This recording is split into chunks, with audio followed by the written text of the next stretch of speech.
മുല്ലപ്പൂ ചൂടിയാൽ പ്രവേശനമില്ലാത്ത കേരളത്തിലെ ഒരു ക്ഷേത്രം എവിടെയാണെന്ന് അറിയില്ലെങ്കിൽ പറഞ്ഞുതരാട്ടോ. വീഡിയോ സേവ് ആക്കി വെച്ചു. വാബടി ഇറ്റ്സ് യോസിയെ.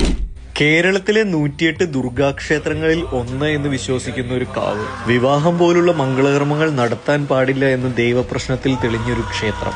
56 ഏക്കർ കാടിനുള്ളിൽ വടവൃക്ഷങ്ങൾ ദേവിക്ക് കാവൽ നിൽക്കുന്നു എന്ന് വിശ്വസിക്കുന്ന ഒരേ ഒരു ക്ഷേത്രം. പിടിയാനകളെ മാത്രം എഴുന്നള്ളിപ്പിക്കുന്ന ഒരു ക്ഷേത്രം.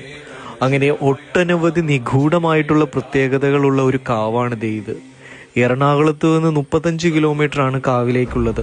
കുറുപ്പുംപടിക്കും പെരുമ്പാവൂരിനും ഇടയ്ക്ക് ഇരിങ്ങോൾ എന്ന സ്ഥലത്താണ് ഇരിങ്ങോൾ കാവ് സ്ഥിതി ചെയ്യുന്നത്. ആചാരങ്ങളും ദുരാചാരങ്ങളും വാഴുന്ന ഈ കാലത്ത് ആദിമദ്രാവിഡ സങ്കല്പത്തിൽ പ്രകൃതിയെ മനുഷ്യൻ എങ്ങനെയാണ് ദൈവമായി സങ്കല്പിച്ച് ആരാധിച്ചു വന്നിരുന്നതെന്ന് അറിയണമെങ്കിൽ ഇവിടെ വന്നാൽ മതി. ഈ പ്രകൃതിയെ സംരക്ഷിച്ചു നിർത്തുന്ന ഈ ശക്തിയെയും ഇതുപോലെ തന്നെ അടുത്ത തലമുറയ്ക്ക് കൊടുക്കേണ്ടത് ഇവിടെ വരുന്നവരുടെയും വരാനിരിക്കുന്നവരുടെയും കൂടി കടമയാണെന്ന് ഓർമ്മിപ്പിച്ചുകൊണ്ട് നിർത്തുന്നു. ബൈ.